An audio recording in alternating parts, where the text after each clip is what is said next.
Welcome to Narc Abuse No More, where we're here to help educate you about narcissistic abuse because your feelings do matter.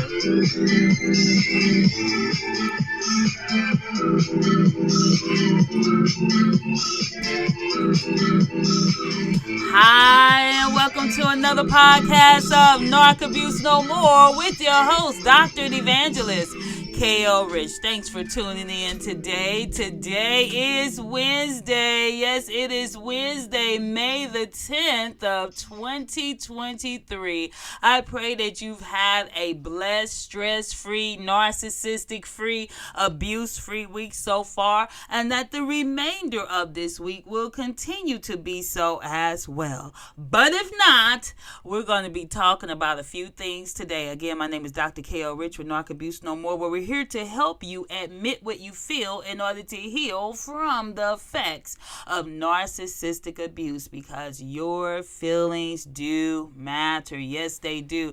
But before we go on with today's podcast, I would like to invite you to visit us on our website at www.narcabusenomore.org. Again, our website address is www.narcabusenomore.org. And on our website, you'll find valuable information regarding narcissism, relationships, and if you have missed any of these podcasts, all you have to do is go directly to our website and listen to us from there. Again, the website address is www.narcabusenomore.org, or you can type in, no, we actually don't have the other website I'm about to say.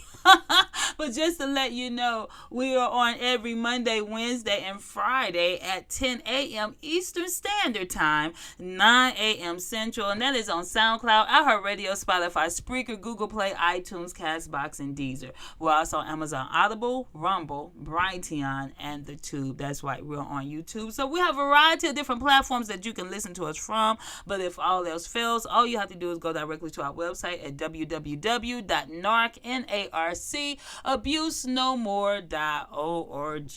All right, what are we talking about today? We are talking about things to remember when you miss the narcissist. Things to remember when you miss the narcissist. Now, I see a lot of people on social media platforms that are part of the narcissistic community. And a lot of them talk about missing their ex, missing the narcissist that was in their lives. And some of them, they struggle with not picking up the phone. They struggle with not going on their social media page. They struggle with the person even moving on in another relationship. And so this is a struggle for many. Many admit to being, depressed, melancholy. They wish that sometimes they wish that they were still with them. At the same time, they know that it wasn't a healthy relationship. So basically, they got what you call cognitive dissonance, where you're in between two opinions. You know, on one end that the person wasn't good for you, but then on the other end, you miss them because you miss the idea, because I'm going to say the idea of being in a relationship. So I'm going to talk about that today because it's a reality, and you might find yourself what we might call a soul tie with this person, not able to let go, and because you're missing them. And so therefore we want to talk about that today. And I want to it made me think about this particular story, A Tale of Two Cities. And I was actually using this in a book that I'm writing at the moment. But I want to read this to you because it actually will apply to when you're dealing with toxic, narcissistic, abusive relationships. So I want to read just a portion of this.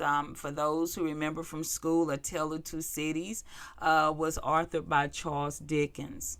And I'm just going to read a portion of how the story begins in his book. It was the best of times. It was the worst of times. It was the age of wisdom. It was the age of foolishness. It was the epic of belief. It was the epic of incredulity. It was the season of light. It was the season of darkness. It was the spring of hope. It was the winter of despair. And if you pay attention to the words here, it's like a seesaw. Up and down, up and down. So when Charles Dickens says that it was the best of times, you may be reminiscing on when y'all first met, the good old days. But then it was the worst of times. Think about all the times that he may have hit you, beat you, pushed you, shoved you. She may have tore you down, devalued you, belittled you, may have done all kinds of things such as cheating, lying, stealing from even your financial accounts. It was the worst of times. It was the age of wisdom when you decided to leave. It was the age of foolishness should you decide to go back into an abusive situation. It was the epic of belief because you finally understood what you were dealing with. It was the epic of incredulity, which means unbelief. Well, I can't believe I was in this relationship. I can't believe this happened to me. I can't believe I was the victim. I can't believe. It was a season of light when you finally woke up. But then it was the season of darkness when you say, I'm by myself, I'm alone, and I wish I had that person. It was the spring of hope when you finally decided enough was enough and I'm going to move on with my life. But then it was the winter of despair when you say, I miss him, I miss her, even though they were abusive. This may be a good classic just to get. The whole story is not dealing with narcissism in a way that we're talking about on this podcast, but this is by Charles Dickens. It was published in 1859, A Tale of Two Cities, and it's a famous classic. It was the best of times, and it was the worst of times. And one thing you have to remember is even though at some point you may have said it was the best of times, the worst of times was what made you leave. And today we're talking about things to remember when you miss the narcissist. We talk about how a narcissist is one that thinks only of themselves. They have this grandiose view of themselves. They think about no one. They're selfish individuals, manipulative. They only want to use people for what they can get out of them, and then when they're done with them, then they discard them like a dirty rag. And many of you have gone through this with the narcissist. So today on this podcast, we want to talk about things you need to remember when you miss the narcissist and you want to go back into that abusive relationship, because so many people make the mistake of going back into a toxic relationship and the person hasn't changed. The person may love bomb you, meaning they might do things nice for a little while just to get you sucked back in, but then the true monster is going to come out. So number one, they do not love you or anyone. Narcissists are in love with themselves. They do not love you. They do not love anyone else. It's all about what they can get from that individual or how that individual can boost them. They want to take credit for things. They want to make themselves look good.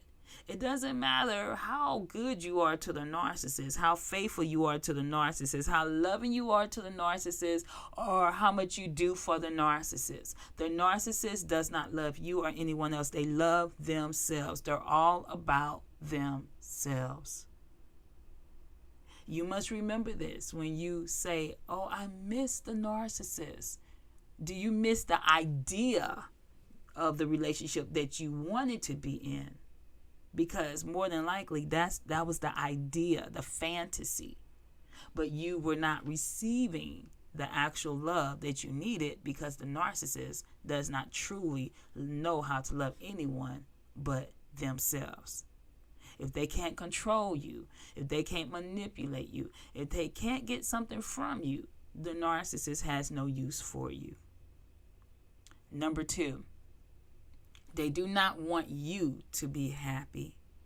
A narcissist considers anyone that is happy their competition. They will compete with you. You can get a promotion and they're going to compete with you. You can strive towards your goals and they will compete with you. They cannot stand to see other people happy. So therefore, because they're miserable creatures, they want to cause misery in other people's lives, but they can't stand for you to be happy unless they are benefiting from it. And it's not for your expense, it's for theirs. They do not want you to be happy, so therefore they will throw a cloud on a sunny day in your way. A narcissist loves misery. A narcissist loves company. Number 3, they like keeping you down, confused, unhappy, because that way they have control over you. The more chaos that a narcissist can bring into your life, the happier they are. Again, they're like crabs in a bucket. When you have crabs in a bucket and that one crab is trying to get to freedom, guess what the other crab's going to do? Try to take the other crab down. In other words, if I don't get out, then you're not getting out. If I'm unhappy, then you're going to be unhappy. If I haven't achieved my dreams and goals, then I'm not going to celebrate you for achieving yours. If you're trying to strive towards something, then guess what? I'm going to put every kind of obstacle in your way to keep you from achieving, because that is a way of manipulation and control. You have a lot of people that are in abusive relationships, and they could succeed and thrive and do, reach their dreams. But that narcissist, that jealousy, that envy that the narcissists often have, will keep the other person from achieving their dreams and goals if they let them, because the narcissist does not want you to be independent of them. Therefore, they will do whatever they can to sabotage you, to prevent you from surpassing them, in a sense. Number 4, they are chronic liars. And one thing about the narcissist is that they probably believe their own lies. If you tell yourself something often enough, you begin to believe it. So therefore, they are chronic liars. They will gaslight you to make you think that your reality is not, when they know that you have caught them in the act of whatever they were doing. You have called them out, but they're not going to take or admit that they were wrong or take responsibility for their actions. So therefore, they will lie, they will deflect, they will project their bad behavior onto you. Once again, narcissists never take responsibility for their actions. This is something that you need to remember, that the narcissist lie to you. A lot of when you're in a relationship and this person is constantly cheating on you, this person is constantly going out doing things behind your back, not you catch them in all kinds of lies. You don't even trust them, and then you start doubting yourself because they make you feel as if it's all in your head. Something is wrong. This is something to remember when you have that notion, oh, I miss the narcissist. Oh, I want to go back to them. Oh, I can't make it without them. Oh, I can't have a life without them. No, that is not true. But you have to remember what made you get out of the relationship to begin with. Remember what is making you right now. If you're still in that relationship, what is making you want to get out of the relationship? Is that person lying? Is that person cheating? Is that person unreliable? Is that person not faithful? Is that person abusing you? Is that person manipulating you? Is that person controlling you? Is that person not what you expected to have when you got into that relationship. And let me just say this, for those who have not married the narcissist, don't. Don't. Because it's only going to get worse.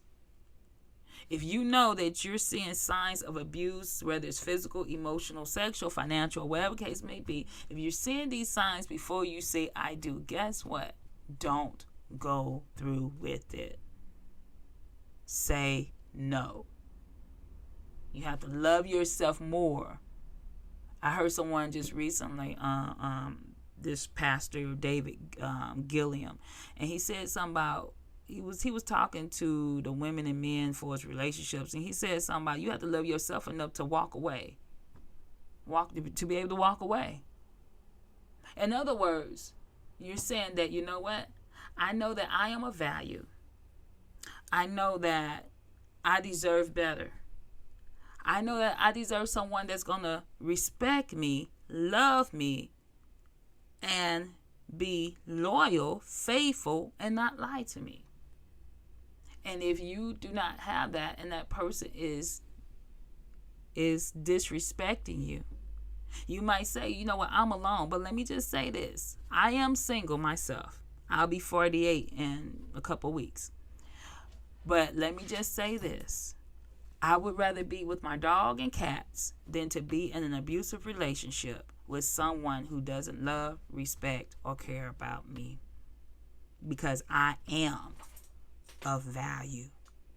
And so when you begin to miss that individual, that narcissist, remember what made you leave to begin with, or has you now in the position that you need to leave. Those are things to remember to keep you out and keep you from returning to a toxic relationship. We're going to take a quick break and we'll be back in just a moment. We were together just the other day, taking life for granted, passing time away. I was there for you, you were there for me. We would be together for eternity. I never knew there'd be sorrow, but I knew we'd be together tomorrow, together forever. We were so wrong. Now I just can't believe that you're gone, and I'm so alone.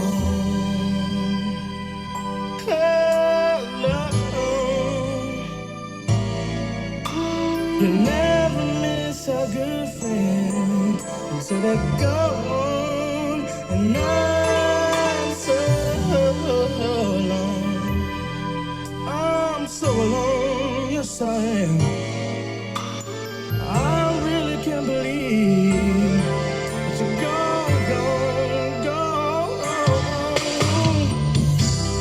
Life goes on, and it's not the same, 'cause I can't help sometimes calling out your name. But then I realized that you won't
at large, so alone. And that song, they were writing it to their mama, okay? Don't be singing that to your ex. Talk about, I'm so alone, alone. I miss you. Oh, okay. They were singing that to their mom. Okay, this week is this Sunday coming up is Mother's Day, and I just want to tell all the mothers in advance, Happy Mother's Day. Oh man, this is funny. Okay. Y'all, hey, sometimes I have to just laugh at myself. All right. Yeah, don't put that song on. Tell them, oh, I miss you. You better put on something else. I got another song for you after this one. Okay. Let's go back to talking about things to remember. Things to remember when you are missing. When you are missing your narcissist, okay, your narcissist. Let me go back to that, to the Charles Dickens, okay? Remember, it was the best of times, it was the worst of times, all right? What made you leave or what's making you think that, hey, this is not gonna be because I'm tired, it is the worst of times, all right? Okay, so let's keep moving on. We're still talking about things to remember when you miss the narcissist. Now, where we at? Number 1, 2, 3, 4, 5. Okay, number 5. They will never apologize for their behavior and will even get angry at you if you get upset about something they did.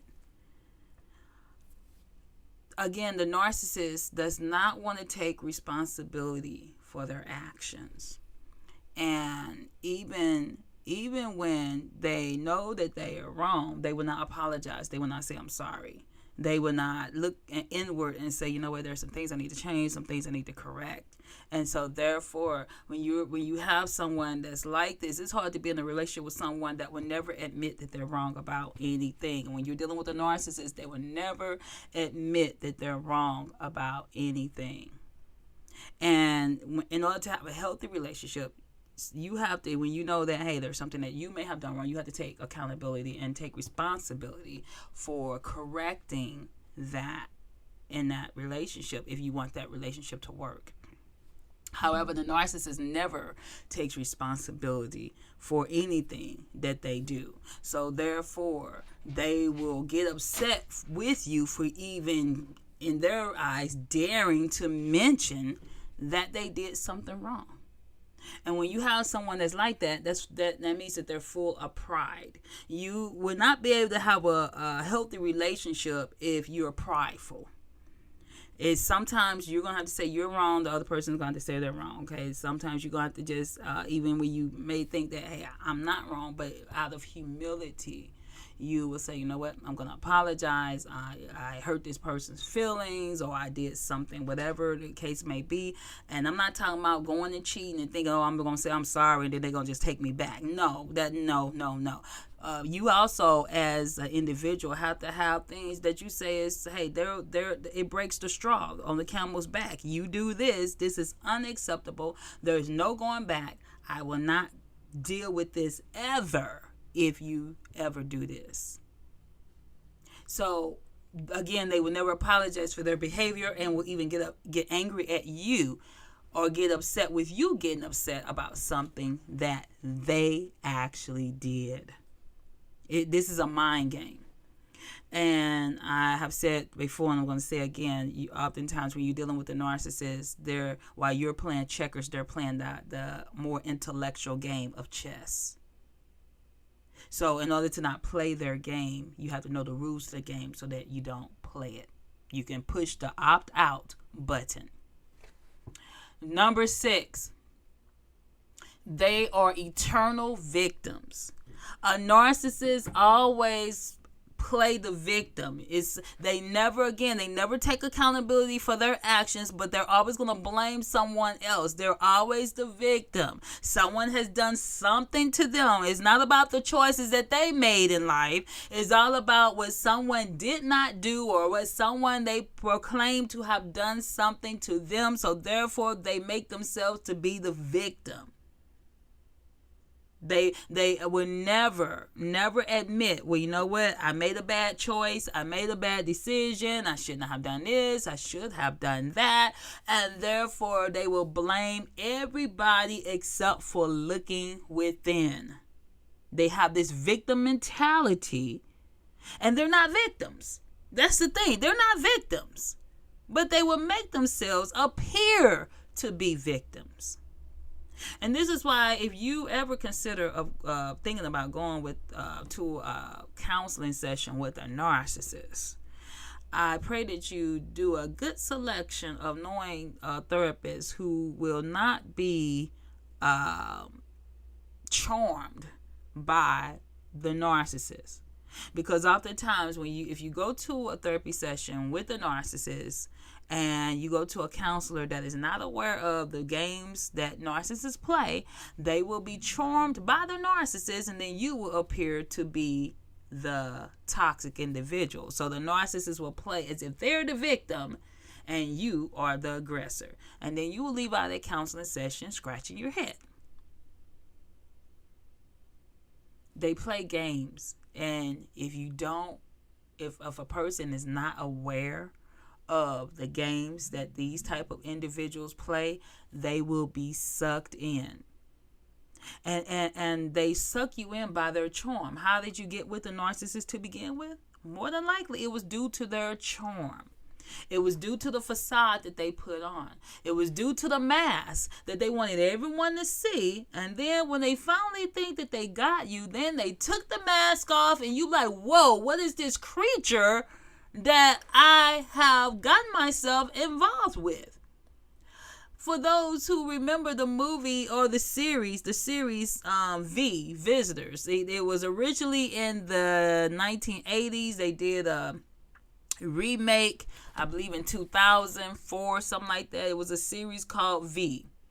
In the most recent series that they made, I think it was in 2004, Morris Chestnut and other actors were in there. He was one of the main characters in there. And so the visitors, they were these alien creatures who came into Earth on a spaceship, and they wanted to utilize Earth's resources and basically take over the people. So you had these creatures that were reptilian, lizard-like creatures in their true form, but what they did was they somehow camouflaged themselves to look like human beings. This is what the narcissist is like. A reptilian creature underneath the human skin. And they only show you their true colors once they feel as if they've gotten you in a position where you would not be able to get out of. Be very careful. Again, they will make themselves to be the victims and have everyone else thinking that, oh, someone did something wrong to them, but they will never show the true essence of who they are. These people are very charming. They're very manipulative. A lot of times they have the X factor where people just naturally like them because they have a sense of humor, or the person that seems or appears to be self-sacrificing, but behind the scene, these are true monsters. And this is why I tell anyone that you need spiritual discernment whenever you're getting ready to marry, date, or anything else when it comes to relationships. You need some spiritual discernment because people will often show you their best side, but then there's that monster, and you need to know what you're dealing with or getting involved in before you take that leap. We're going to take another quick break, and we'll be back in just a moment.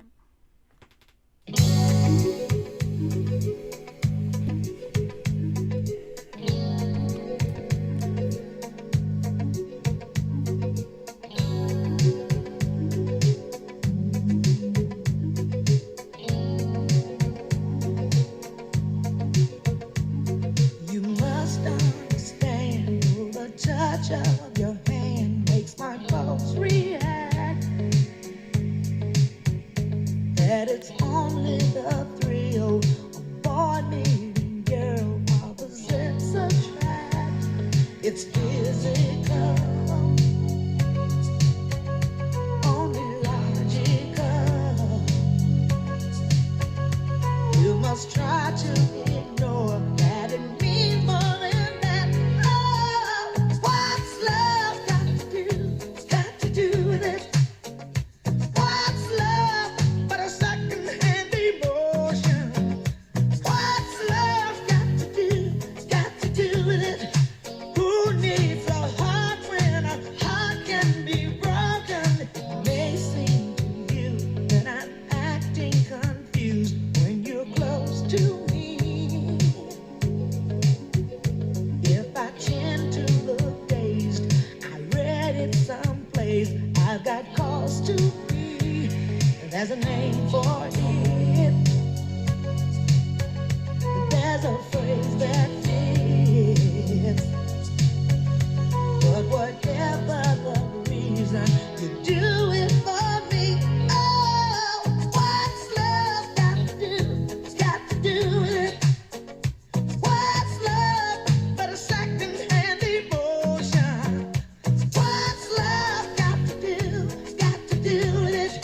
Who needs a heart when a heart can be broken?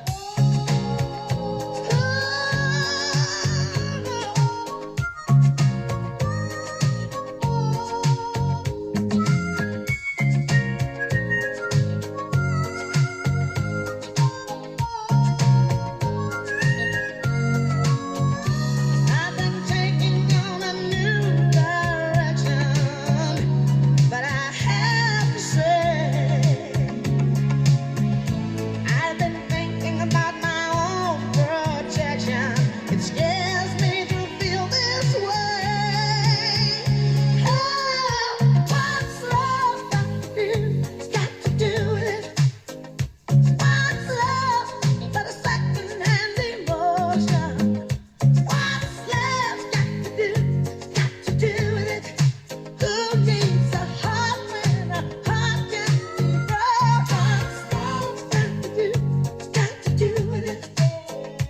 What's love but a sweet old-fashioned notion? What's love got to do? Got to do with it. Who needs a heart when a heart can be broken? What's love got to do? Ooh, got to do with it. What's love? A second-hand emotion. What's love got to do? Got to do with it. Who needs a heart when a heart can be broken? What's Love Got to Do with It? And that is by Tina Turner. And that is what you have to remember.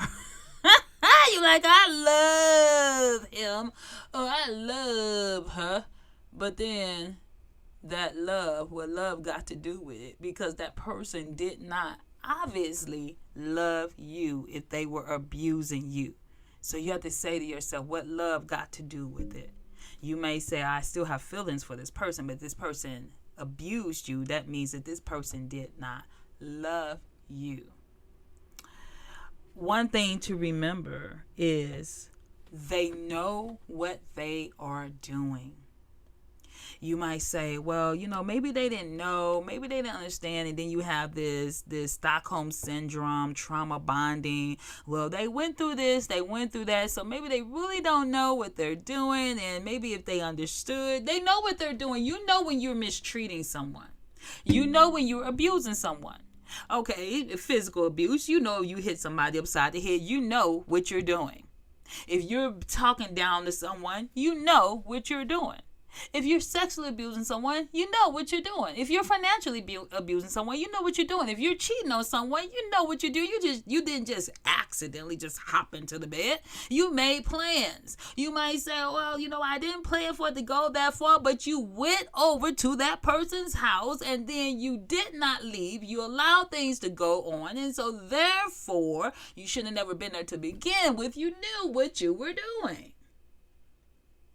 See, sometimes we give people too much credit. Okay, I just say this: we give people too much credit. Oh well, it was a mistake, and I didn't mean it. Yeah, you didn't mean it. That means you would have left. You knew what you were doing. When someone is unfaithful, they know what they're doing. You intentionally did it. So they know what they're doing when they are abusive to you, manipulative, controlling, all the things that narcissists do, toxic relationships. They know what they are doing. Because if it was done in return, they wouldn't like it. They wouldn't try to deflect their behavior if they didn't know what they were doing. They wouldn't try to appear to be the victim themselves if they did not know what they were doing. They know what they are doing. Last but not least, some people wonder, will they change? Let me just say this. Apart from God, no. Apart from God, no. So if you're thinking that, oh, well, you know what, this person is cheating on me, but I'm going to go ahead and marry them, and then they'll be faithful. No. Put the brakes on. If they cheated on you before you married them, they will cheat on you after you marry them. If they are abusive to you before you get with them, they will be abusive to you after you marry them, okay? Do not think that all of a sudden they're going to just change. When you are missing a narcissist, you have to remember the reality. Don't try to think about the fantasy, what you wanted it to be, what you thought it should have been. Oh, well, I wanted this relationship to be like this. No, be honest about it and say what it really was. Here's a suggestion that I often tell people that I counsel. Write it down. Make a list. Make a list of the good things that were in the relationship, and then make a list of the bad things and compare the two. And most of the people that all the ones that I have counseled, when they made that list, the bad outweighed the good. If you are in an abusive relationship,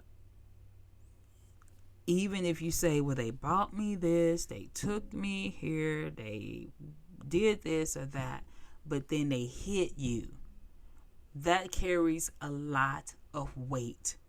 So when you put on the scale what they did that was nice, but then they got violent with you, let me tell you, those balances change.